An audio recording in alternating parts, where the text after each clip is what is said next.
बोलो जयकारा बोल मेरे श्री गुरु महाराज की जय। सभी गुरुमुख प्रेमियों से सप्रेम जय सच्चिदानंद।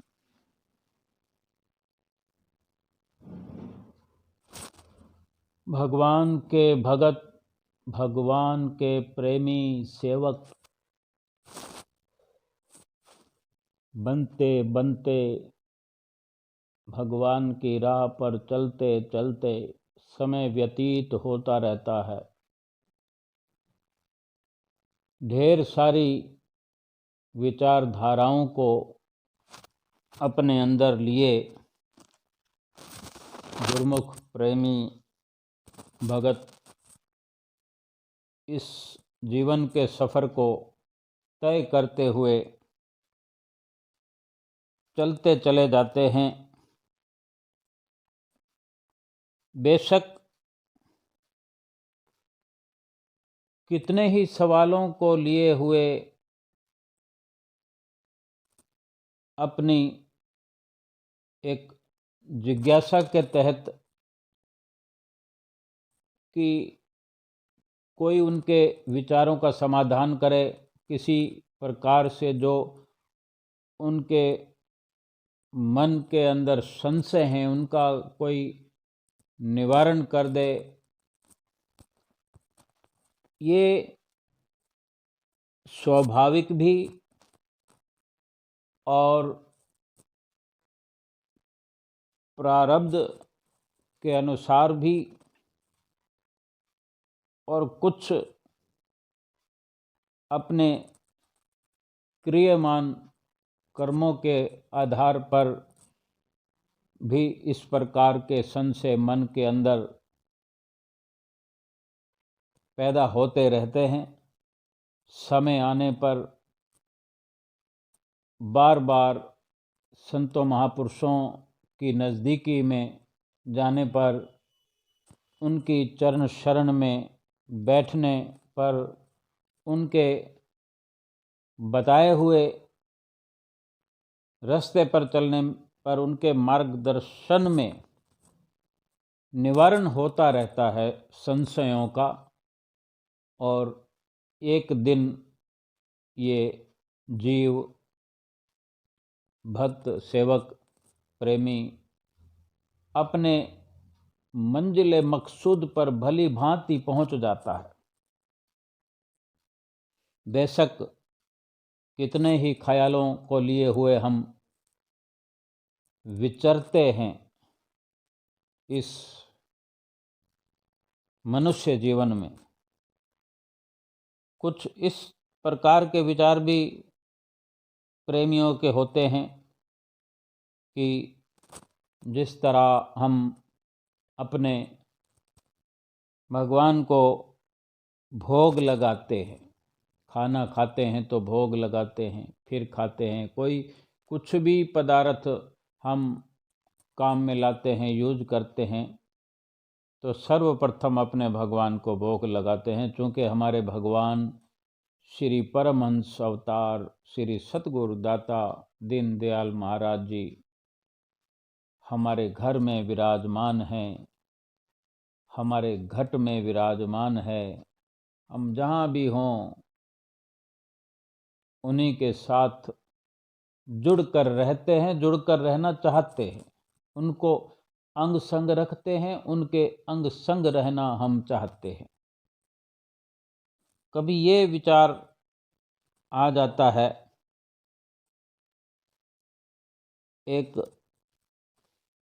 प्रेमी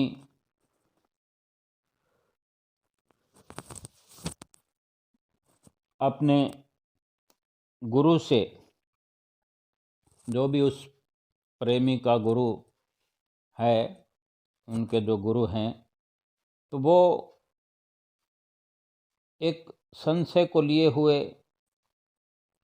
अपने गुरु के चरणों में प्रार्थना करता है, अपना संशय उनके चरणों में रखता है कि निवारण हो जाए। क्या विनय करता है कि गुरु जी, जो हम नित्य प्रति भोग अपने भगवान को लगवाते हैं तो क्या वो खाते हैं? पर सीधे तौर पर मैं देखता हूँ कि यदि अगर खाते होते, वो हमारा अर्पण किया हुआ भोग लगाया हुआ वो अगर ग्रहण करते होते, तो जो वस्तु हम अपने साथ अपने हाथों में लिए होते हैं तो वो कम नहीं होती कभी, उतनी की उतनी भोग लगवाने के बाद भी पड़ी रहती है। और फिर यदि खाते नहीं हैं तो फिर भोग लगाने का लाभ क्या हुआ? जब ये सवाल रखा, विनय किया उस शिष्य ने, तो उनके गुरुदेव ने तुरंत कोई उत्तर दिया नहीं। वो चूँकि सत्संग सुना रहे थे और सुन लिया उसका सवाल, और फिर पहले की तरह अपना सत्संग प्रवचन जारी रखा। और फिर सत्संग के अंत में एक श्लोक सबको पढ़ाया, उच्चारण किया उन्होंने, पूर्णमदः पूर्णमिदं पूर्णात् पूर्णमुदच्यते पूर्णस्य पूर्णमादाय पूर्णमेवावशिष्यते। और फिर इसके बाद सब शिष्यों से, गुरुमुखों से कहा कि ये श्लोक पुस्तक में भी लिखा हुआ है, आप इसे कंठस्थ कर लो कि जब भी आपसे बोलने के लिए कहा जाए या पूछा जाए कि आपने याद कर लिया, तो आप बोलकर, मुख जबानी बोलकर सुना सकें, खुद भी सुन सकें, किसी के कहने पर भी सुना सकें, इस प्रकार से कंठस्थ कर लो। और 1 घंटे के बाद फिर गुरुदेव ने पूछा सबसे, जो शिष्य सेवक अपना जो संशय भरा सवाल विनय किया था उससे संबोधन करते हुए पूछ रहे हैं विशेष तौर पर कि तुम्हें ये कंठस्थ हुआ कि नहीं, याद हुआ कि नहीं, क्या मुख जबानी अब सुना सकते हो? पूर्णमदः पूर्णमिदं पूर्णात् पूर्णमुदच्यते पूर्णस्य पूर्णमादाय पूर्णमेवावशिष्यते। तो उस शिष्य ने पूरा श्लोक शुद्ध शुद्ध गुरु को सुना दिया, क्योंकि उसने याद कर लिया। 1 घंटे का समय बहुत होता है और कोई लंबा चौड़ा ये नहीं था और बड़ा आसान था, और उसने जो याद किया उसको सुना दिया गुरुदेव को। और फिर भी गुरु ने सिर हिला दिया अपना, नहीं का इशारा करके। गुरुदेव ने जो नहीं में सिर हिलाया कि भाई, उसको, शिष्य को लगा कि गुरुदेव कह रहे हैं ठीक नहीं है या कुछ गलती है, उस इशारे से उसको लग रहा था। तो शिष्य कहता है कि आप चाहो तो पुस्तक देख लो, श्लोक मैंने बिल्कुल शुद्ध सुनाया है, ऐसा का ऐसा ही लिखा है, और जो मैंने सुनाया वो सत्य है। तो गुरु ने पुस्तक देखते हुए कहा कि देखो भाई, तुमने जो श्लोक पढ़ा है पुस्तक से देखकर, श्लोक तो अभी पुस्तक में लिखा हुआ है,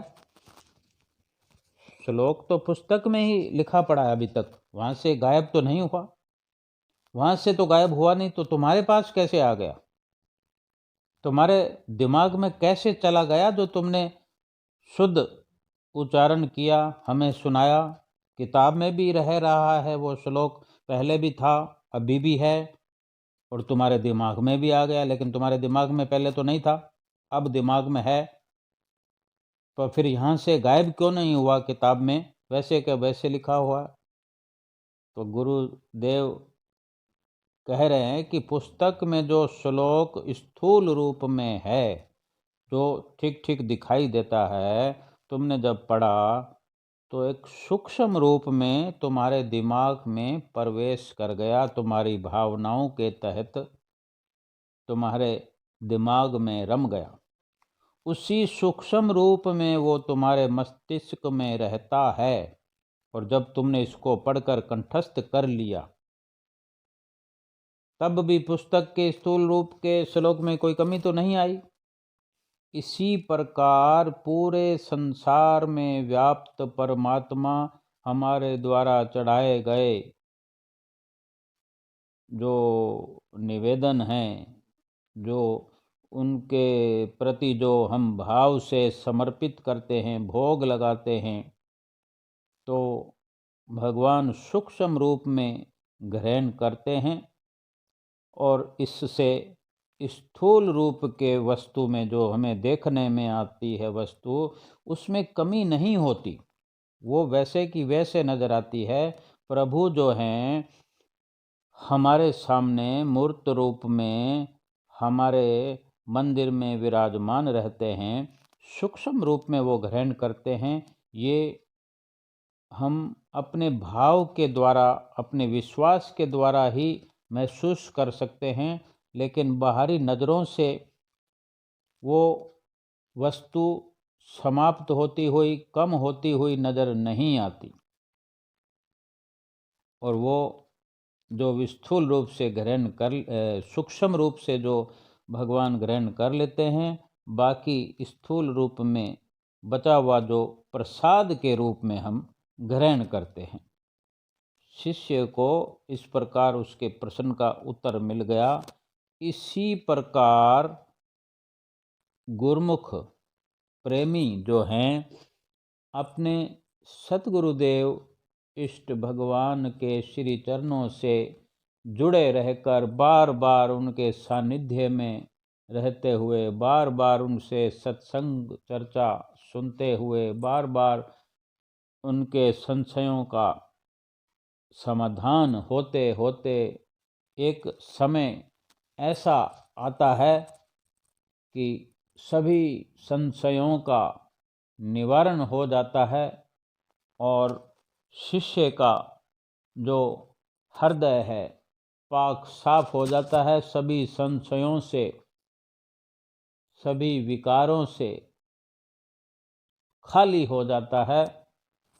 और उस खाली हुए सिंहासन में, खाली हुए सिंहासन पर फिर जो कि केवल और केवल सतगुरु का ही वो सिंहासन है विराजमान होने के लिए, वहाँ सतगुरुदेव विराजमान हुए सेवक को नज़र आने लगते हैं। सूक्ष्म तौर पर ये भावनात्मक जब कार्रवाई शिष्य की ओर से अपने आप से होती है, तो ये दुर्लभ लाभ सेवक को, प्रेमी को मिलता है। और फिर हमेशा हमेशा के लिए सभी संशयों का निवारण हो जाता है और इस मनुष्य जीवन की सफलता प्राप्त करते हुए इस जीवन की बाजी को जीत कर यहाँ से सच्चा सुख, सच्ची शांति को प्राप्त करते हुए परलोक में जाकर अपने प्रभु के धाम में हमेशा हमेशा के लिए एकाकार हो जाता है। बोलो जयकारा बोल मेरे श्री गुरु महाराज की जय।